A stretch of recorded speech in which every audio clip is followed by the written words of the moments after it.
Mbote mingi bande konanga ba Congolais. Eza bongo wa bino ndeko Jules Kinsala.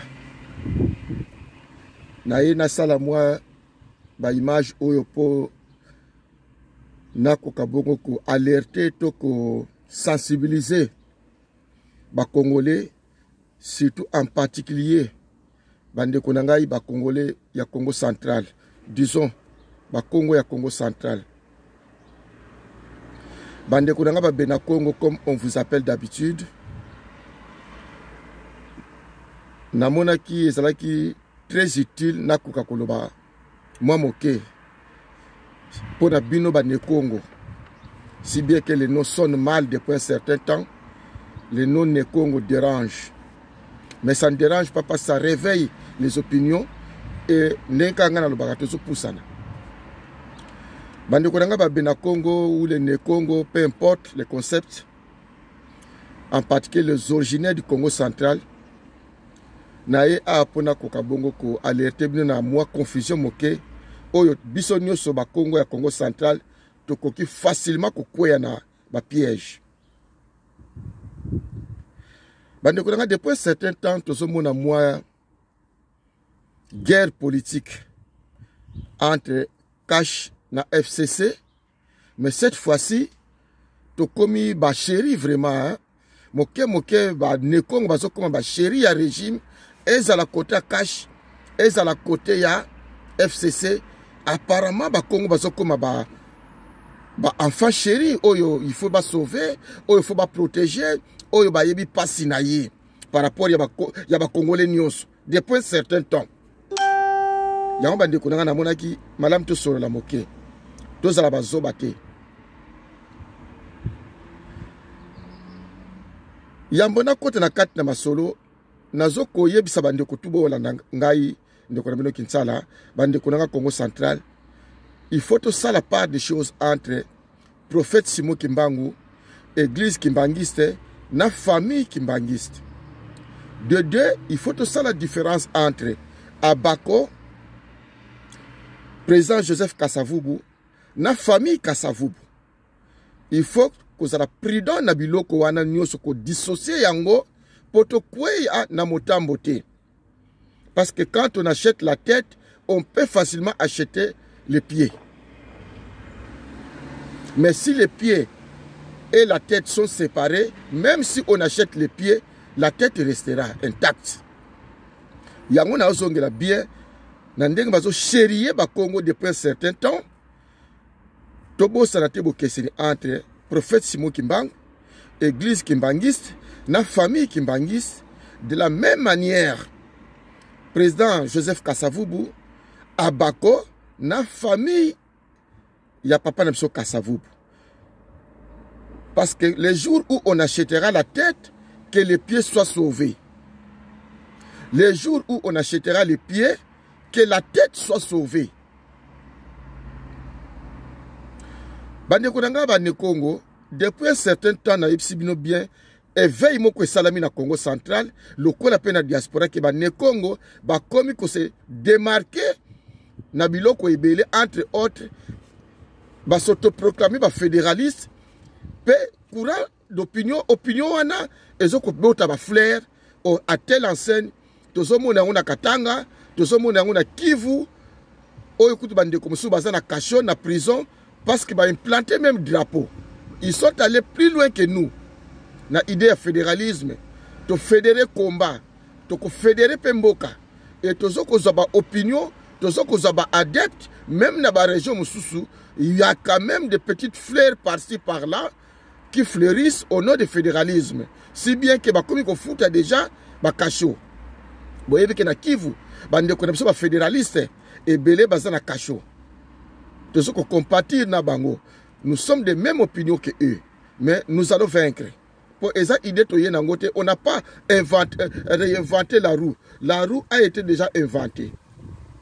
Kasi onga na yeli ande ko Vino Kinsala na koloba na bande ko nanga bane Congo. Quelque chose de curieux. Pourquoi? Parce que Tomoni Cash a élevé président Joseph Kasavubu comme héros. na yebite ce que kamusi bino pona ngeza nango sans effet. Pana ngeza nango sans effet. Peut-être na bande komso na zo mona bazo beta maboko ko sala memba éloge. C'est comme si ba pesi bino eloko ya sika. Mais biso na ba ADN na biso na réalité historique to za nango to bike on a sonorisé seulement une réalité. On n'a pas inventé Kasavubu. Moins encore l'histoire. Mais on a sonorisé l'histoire. On a sonorisé Kasavubu. C'est tout simplement ça. Mais on n'a rien inventé.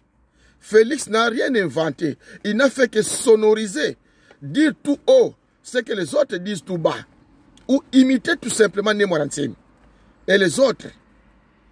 Tout le monde peut entre-temps dans 4 couloirs. Tout ce qu'on apprend depuis tout le monde y a bilili. Que FCC YP, il se prépare pour proclamer prophète Simon Kimbangu lokola héros. Donc, débat basali deal na bango et simbité. Moko allié bango 2 points. A élevé Kasavubu. Pour na ba Congo, asa déjà na coach mutuana. To bengi ye Félix na kashi na ye. To moni pe awa entre-temps ennemi oyo na 4 na deal et simbité.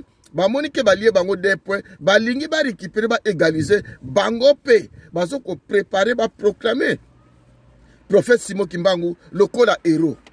A cause la peine à côte na ye na Congo central, ba cause la na côte na bango.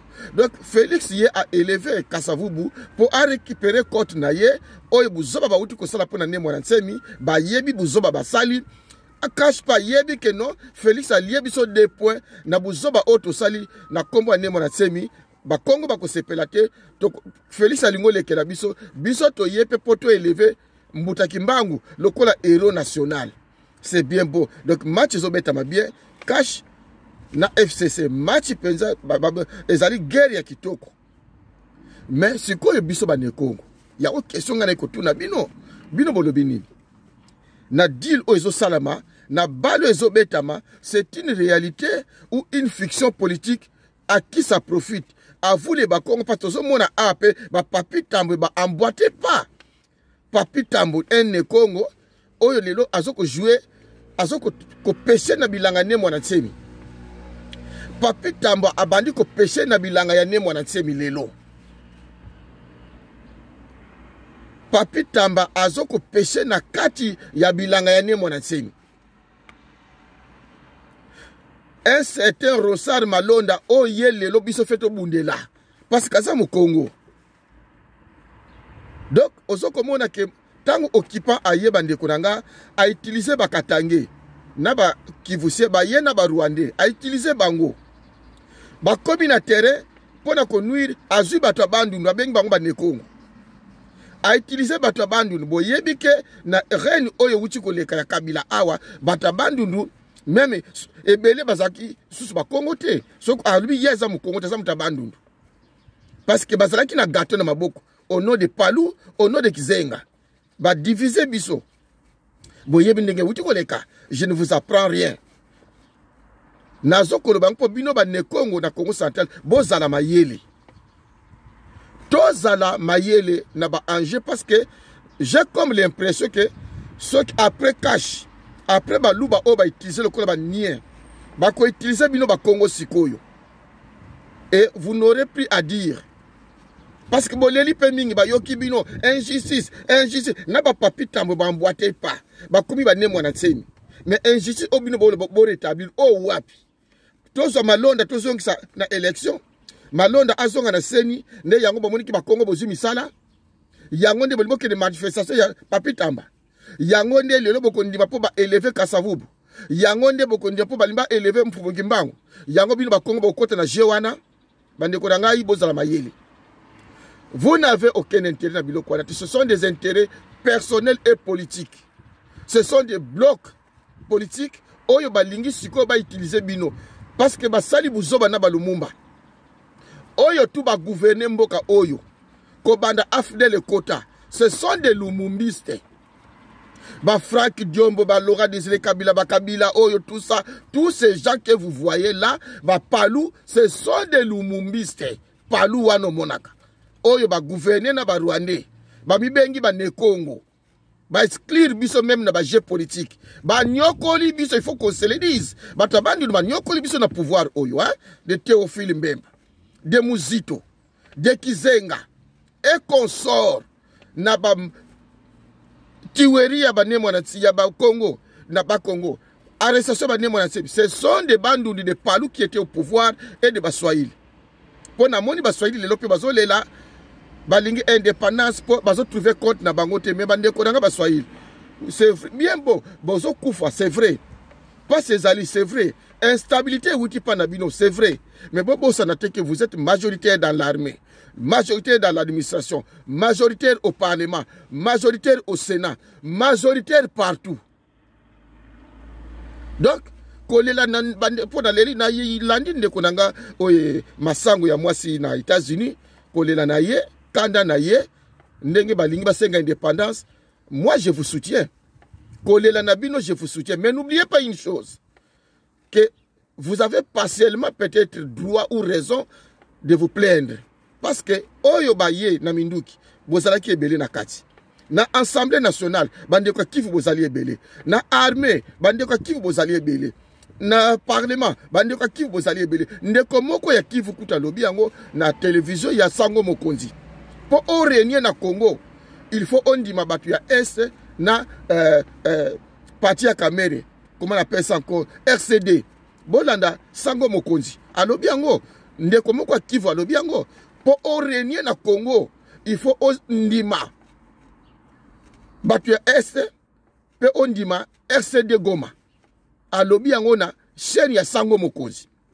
C'est pour vous dire, mes frères de Kivu, que vous avez un rôle majeur à jouer. Parce que vous êtes partout dans les institutions. Mais ce qui est instabilité, est toujours na Kivu. Mais il faut pas interroger ba Kouloutou Nabino. Il faut pas interroger ba Kivusien. Pourquoi nous sommes majoritaires partout au Congo? Au pouvoir, nous sommes partout dans l'armée, sécurité. Mais pourquoi pourquoi génocide à Kivu? Bino bande kwa Kivu, ne fait besoin courage à travers la société civile, le chef coutumier. Moi qui je ne peux pas m'autoproclamer le fond parce que je ne suis pas de là-bas. Bino ne faut aider Bisso. Donc, dans l'instabilité du Kivu, vous êtes pour beaucoup. Même si vous vous plaignez, on comprend la souffrance. Mais n'oubliez pas que vous êtes pour beaucoup. Je suis l'indépendance du Kivu, État indépendant du Kivu, État maman nanga misamu na États-Unis, Aléli. Oui, et ça ne peut pas passer. Mais ma soeur, n'oublie pas que vous êtes pour beaucoup dans les malheurs qui vous poursuivent et qui nous poursuivent tous au Congo. Instabilité depuis l'indépendance et où t'as pas inabino.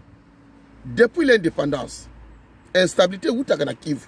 Leloyo, bandeko Kivu, vous êtes majoritaire na armée, police, administration, partout vous êtes majoritaire, Sénat. Mais pourquoi on ne parle pas de Kivu dans le Parlement comme débat? Tabou et Zawapi. Interrogez-vous, interrogez vos ancêtres, vos aînés, vos chefs coutumiers, vos notables. Bandeko Kivu. Nakangi parenthèse, nazongi parce que je m'adresse à mes frères du Congo central. Oh, ebele bazo kanisa keno, bakomi sikoyo na top d'ici la FCC. Ezoko élevé mfumu kimbango lokola héros, Nathalie yango pe botali yango. Talaka na bato yango, bato bazoko élevé mfumu kimbango lokola héros. Ce n'est pas même ba église kimbangis. Moins encore Bundia Congo, moins encore Mpevanlongo, moins encore ba église tout papa Simo kimbango atika. Mais ezali groupe poko ya ba politiciens olengankoyi ba Eliezer na batu mususu qui n'ont rien à voir, qui ne connaissent même pas l'histoire de Mfumu Kimbangu, enseignement na ye, philosophie na ye, projet na ye, ils ne connaissent rien. Ne batu wana ne bakeko militer pour na Mfumu Kimbangu comme héros. Au-delà même il y a famille biologique, au-delà même il y a famille spirituelle. Oyo tuba Mfumu Kimbangu tika na Congo central na Kinshasa. Moi je crie que ceux qui m'associent qui même bana misatu mine ya lignée batutu oba batikale ba prophète ba disciple Kimbangu Budu dia Congo Mpevanlongo église noire en Afrique bangunza tout engake za beaucoup plus respectueux que tout le monde batoko ba Eliezer Balumbala ba Olengankoyi qui prennent les devants pour élever Mfumukimbangu le héros. Parce que ces gens ne connaissent pas l'histoire de Mfumukimbangu. Ces gens ne l'ont jamais considéré. Ce sont des Lumumbistes. Les loba liembongo na kombo Lumumba. Lumumba a kotima il est pour tala bilan ya ba Lumumbiste depuis indépendance. Tala bilan ya ba Lumumbiste. Ils n'ont pas à dire au pays. Les Lumumbistes n'ont pas à nous dire. Tala état ya mboka depuis Mobutu. Lumumba yemoko Mobutu. Oyo tu balandi Laurent Désiré Kabila. Kabila soi-disant fils. To yeba Lumbala oyo tu. Oziba Olengankoi otu. Oziba Frank Diongo. Tout Ozi Palou. Bateau tout bauti koleka. Ce sont des Lumumbistes. Ce sont des Lumumbistes. Aujourd'hui, dans la situation, 60 ans d'indépendance, l'équipe coûte dans les médias parce que bilan ils allaient chaotique. Bilan ils allaient chaotique. Donc, ils ont fait de Lumumba sans de Lumumbisme sans Lumumba. Donc, Leli Yangombongo, Batongi Bandaku, Bazui Misala na kombo ya Lumumba. Sans kolanda idée na ye. Lelo yo, tomoni ba ye, soi-disant Laurent Désiré Kabila. Lembongo na kombo Laurent Désiré Kabila. Sans idéologie Laurent Désiré Kabila. Allez, lelo ba ye, babandi ko liambongo na kombo Papa Tshisekedi. Sans idéologie Papa Tshisekedi. Batongi Bandako, yibi mbongo, bali basi na kombo Papa Tshisekedi. Sans Papa Tshisekedi lui-même. Tala ndenge ba panzani. Ale lelo bakoti mai balingi baya na kombo ya Kasavubu na kombo ya Kimbangu. Bande konanga ba Congo Central. Je vois déjà comment on va vous utiliser au-delà de 1923 oyo. Bino bako boaki sa bakasaye bakozwa bino. Sachez que ba Rwandais bazadia na ba Congo. Boye ba yango ke ba Rwandais baza na ba Congo. Ba ne Congo bozala mayele. Bolobi pe mingi ya ndenge bako utiliser bien le papier hygiénique boko sambwa boko zanga ya koloba bolobi bien ba exclure biso boy bla bla bla. Oui lelo bazo zwa bino sikoyo babandi ozwa bino moke Mfumukimbangu bazo ko élever et pas ya nani bata PPRD mbuta kasavu ba élever pa banani batwa cash o batumi bale wana batwa deal lelo bazo potanda terrain o ya lingi azwa marché na kombo Mfumukimbangu o ya lingi azwa marché na kombo ya Kasavubu biso ba na tozala mayele yango tozo tia en garde famille Kimbangis église Kimbangis Kimbangu ce n'est pas vous Kimbangu o biso tozo mona awa ya Saint-Esprit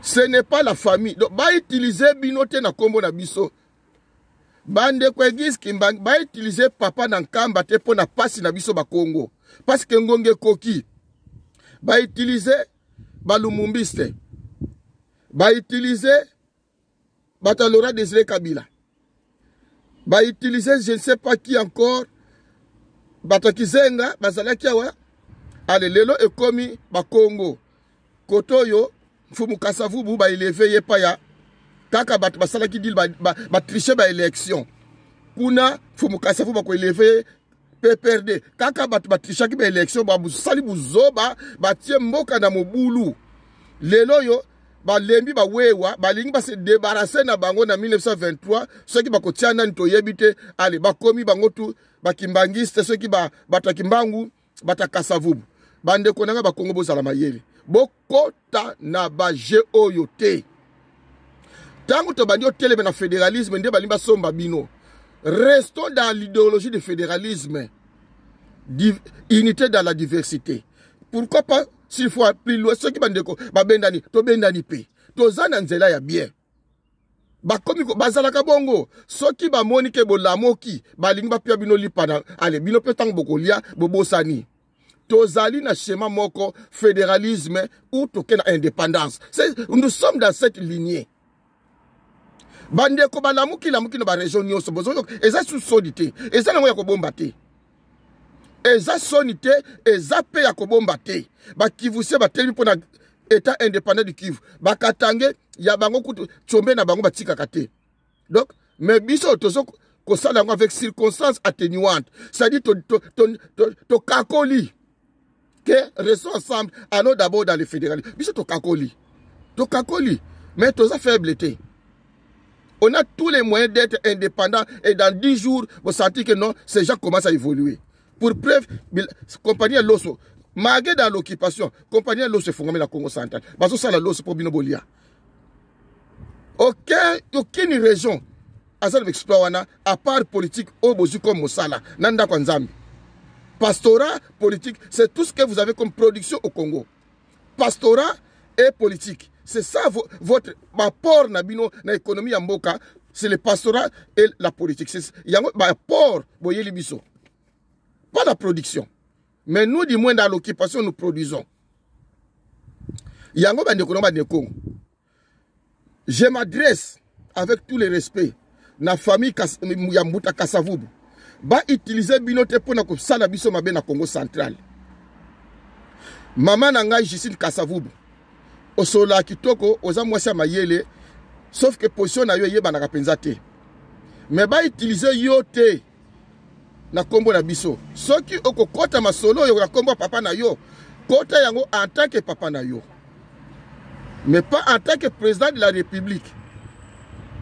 Pour na yebi ke ndenge to okende ba ko utiliser bana ya papa Simon Kimbangu na bana ya papa Kasavubu comme d'habitude ba utiliser ka bana papa Tshisekedi bana Laurent Désiré Kabila soi-disant ba utiliser mondele utiliser biloko wana yango biso ba Kongo tozo beta diambela ke mama Justine Kasavubu to boy to sam to za ba posa soki ko sala ba posa na yo en dehors de ba Congo de toute façon bana ba président bozwa ka mbongo to yebi ke bino bozwa ka mbongo bana Lumumba bana président Kasavubu bana soki muze à part oya kenda oya zawana kanamba zwa ka mbongo azwa ka pe mbongo donc bana ba président bozwa ka bino ba mbongo bozana ba possibilité ya ko vivre ke biso ne qu'on ne vous utilise pas pour contre nous ba Congo bozala mayele aucun mwana ya Mfumu Kimbangu aucun mwana ya papa Joseph Kasavubu akoki ko ya ko nuire biso na kombo ya tata na ye.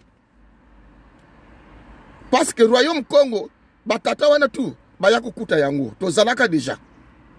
Mfumu Kimbangu ayako kuta Royaume Congo ezalaka. Akolaka lokona mwana nyonso. Papa Kasavubu ayako kuta Congo ezalaka. Akola lokona mwana nyonso. Donc bo sacrifier bisote po politique ndengezo tambola. Je vois déjà que bako sundula ba wewana baluba oyo bako zwabino lobi. Ça s'annonce déjà. Tala kaka mutu oyo biso feto bundila Rosar Malonda ndeko na biso mu Congo biso to bunda po ye azala na seni po sala musala nini po a reconduire FCC na cash allez lobby babwakisi bato bandundu soki ya baluba basu ba Congo allez maboko tozi pouvoir bako utiliser bino lobby. Je pressens que président le bako s'appelle bazui mu Congo moko diobi batie étiquette ba longol pe donc tout est possible bato na fa na mboka tout est possible donc tout ça la distraité na ba enjeu politique on peut ramasser un mu Congo quelque part batie pe président lengi batie Félix tout est possible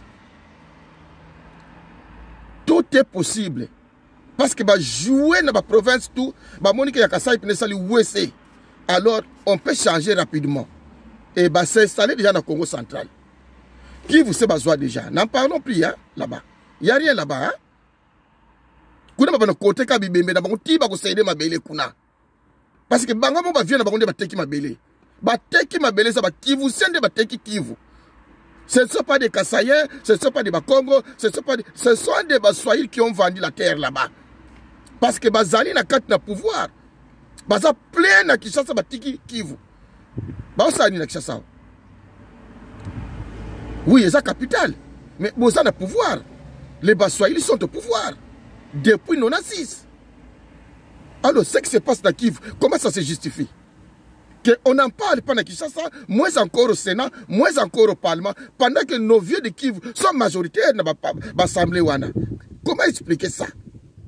Alors, dans Kivu, tant que vous êtes là, vous avez totika hypocrisie ndoki azana ndako bandeko na Kivu ndoki azana ndako na bino. Commencez par faire la perquisition chez vous au Kivu.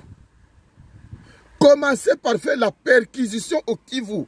Qui est qui dans vos clans, dans vos tribus? Ceux qui vous représentent à Kinshasa jouent quel rôle? Ceux qui vous représentent à Kinshasa, ils jouent quel rôle? Commencez par vous-même et nous viendrons après. Yango bandeko na Congo, ya Congo central, soyons vigilants. Rosar Malonda, ce n'est pas notre affaire. Bazo ko utiliser biso. N'allez pas na marche à Rosar Malonda. Oyo to tikalo élévation Mfumu Kimbangu, élévation Mfumu Kasavubu, et ça sans effet. Depuis 1960, to fani na mboka ana, lelo nde baiko katsaka mbuta Kasavubu. Lelo nde baiko katsa mbuta Kimbangu. Bino pe ba Kongo pe bondimi yango, ataba zoba yango kutu. Ataba zoba. Ce sont des enjeux politiques. Ça ne profite pas. Ça profite au bloc politique. Oh, ils ont une légitimité. Oh, ils ont une récupération. Parce qu'ils ne sont pas légitimes, tous ces gens. Ils ont perdu pratiquement toutes les régions. Nakiv, Félix, qu'est-ce qu'il a encore là-bas avec les phénomènes Kamere?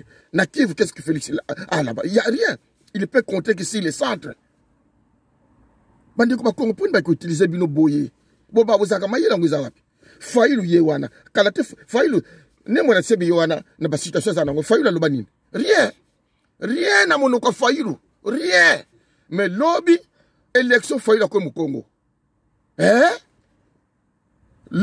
L'élection campagne des Oyati. Faïlou comme au Congo. A zone n'a pas Congo, abandonne le Congo. Mais awa, ba Congo va souffrir injustice.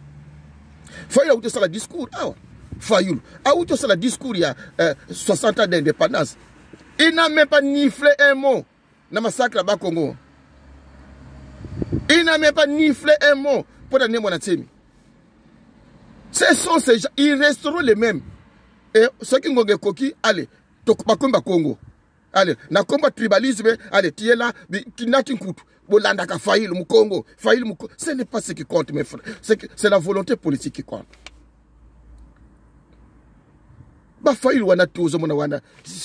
Ce sont des occidentaux.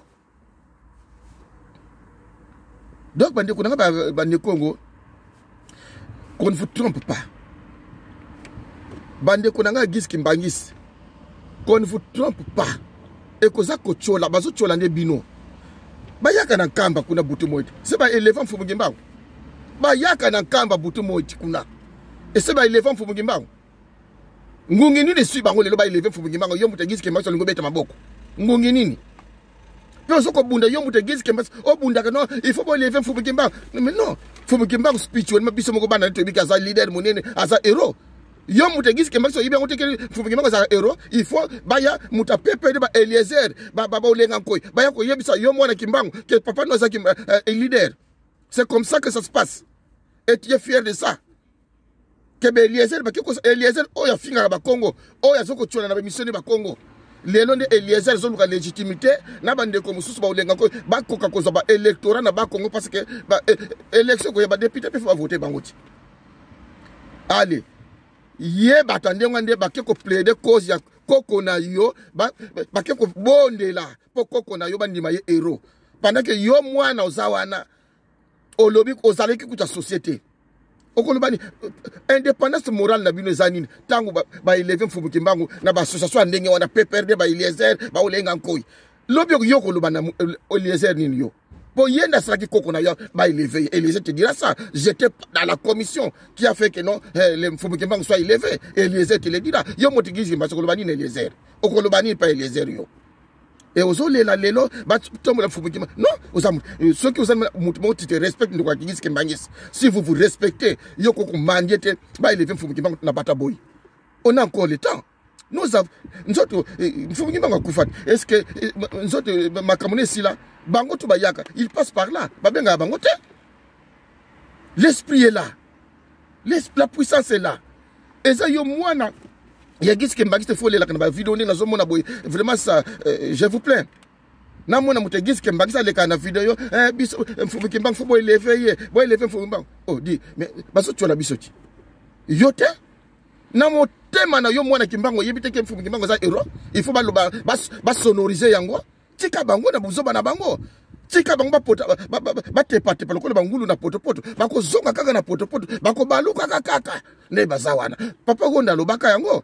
Avant kufa na landa prédication moko boina ya papa wona na zamba abisoki ya solo bino bozaka indépendance botel matuta la bino aloba yona ki Congo na landa ngo soki ya solo obolo bakeza bongo botel matuta la bino lelo bakomo ba vérité papa wona et ça ne me fait pas dire kufi je vous le rappelle bon luka vidéo moko ngaza mutampe vandongo te mais je suis biloko to bokoko je suis Papa Ronde, je me rappelle avant Koufa, à Loba et Lokomona Zamba, à Lobi, ceux qui a solo, mboko biso to bundela kango soki ya solo indépendance soki mbangu ta yaka na kasavu botelema totala bino botambola totala bino botambola lelo yo bango wanati lelo yo bango wana basali deal na bango okuna eleve mfumu kasavu oyiko abalimba eleve mfumu kimbangu est-ce que batindi bango est-ce que bamuni manifestation ato tozobunda awa bo eleve mfumu kimbangu bo eleve mbuta kasavu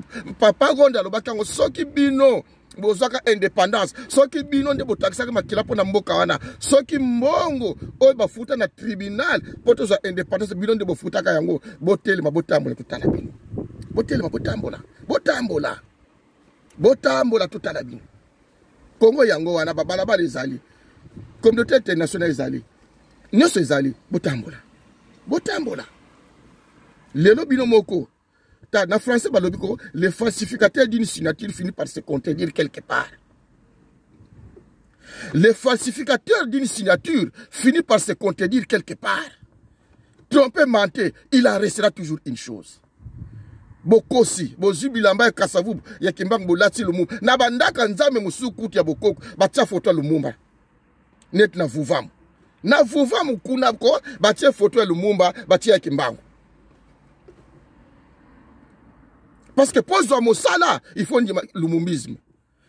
Pose à Mosala, il faut dire lumumbisme. Lelo a beau changer histoire. Ba livre, il faut changer. Pour ba livre, tikal na lumumba. Nabo ikoko na ngaite, lumumba fait partie de mes ancêtres.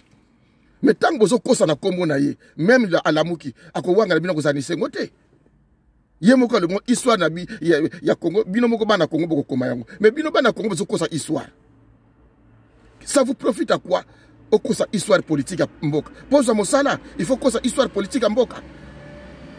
Lelo bana tout obo déformer na kombo ya Lumumba. Bo déformer na kombo ya bato ebele auto yebite na indépendance. Boko lo bana bango nini? Tant que vous reconnaissez Kimbangu comme héros, vous allez reconnaître Kasavu comme héros. Bongo bano bo kosi depuis 1960. Bongo lobi na bango nini. Moi je pense que le président de la République il fallait senga pardon, même si je sais que ça faute à Félix Teye pas zalaka mwana. Peut-être pas moi à dire c'est très fort, mais quand même azalaka ba jeune. Donc ce n'est pas à lui à kotom le mikumba oyo, mais au nom il y a incarnation ceux qui est chef de l'État, il devait demander pardon pour ma vieux oyo, ba leki, ba mende wana tout ba falsifier ba histoire mboka, ba professeur Ndaiwel wana, fait ba senga pardon. Tous ces sales historiens qui ont présenté des thèses de doctorat devant les petits Belges ici devaient demander des excuses. Parce que Bangonde ba yibso histoire politique à l'Okouta au Congo, ils ont enseigné à l'université, dans les écoles secondaires. Les professeurs Ndaiwel et batutu ya politique ba mende wana tout, batutu ba lien à Kombo Lumumba. Il devait demander des excuses à la jeunesse. En principe, dans un état sérieux, parce qu'il faut pas modifier notre cours d'histoire. Il faut pas modifier le cours d'institution politique. Donc, carrément, il faut voir le courage. Il y a un pardon à la jeunesse. Tala, Mabé, il y a le falsificateur d'une signature finira par se contredire quelque part. Bon, falsifier l'histoire même. Koura ces actes na vie na bino na mboka na ndenge botambola. Koura ces actes parce que za nyoka bokati yango na mutu bobwaka bobombi bana baibiti nyoka zalaki ya mwasi tu ya mobali. Voilà ce qu'on appelle Congo le Kimbambala le bine mona tsemi. Le Kimbambala. Bozu histoire da Congo bokati mutu bobwaki bobombeli bana. Bana bayebite nyoka molai boye ezalaka ya mwasi tu ya mobali. Lelo bokomi ko zongi sa mutu ya nyoka po bana bayebaki nyoka zalaki ya mobali. Mais faut bosenga pardon pa bana. Il faut vous senga pardon. Vous devez demander des excuses. On ne triche pas contre l'histoire. L'histoire, c'est ta vie. L'histoire, c'est la vie. On ne triche pas contre l'histoire parce que vous falsifiez l'avenir. Quand on triche l'histoire politique d'un pays, vous falsifiez l'avenir. Et voilà comment vous avez falsifié l'avenir. Vous avez des jeunes et des enfants qui n'ont pas de repères. Des jeunes et des enfants congolais qui n'ont pris de repères. Parce que vous nyoka bokati mutu bokeko bomba bobombe libana lelo bozoso sa mutu ya nyoka bana baibite nyoka ya mwasi to ya mobali scandale. Donc bande Congo qu'on ne vous utilise pas après Fachi, qu'on ne vous utilise pas na kombo ya Rosad Malonda, il n'est pas de notre. Ce n'est pas parce que ça mon Congo, le fait ce n'est pas d'être mon Congo, mais d'incarner les valeurs de Congo, ce qui fait que nous soyons ce que nous sommes.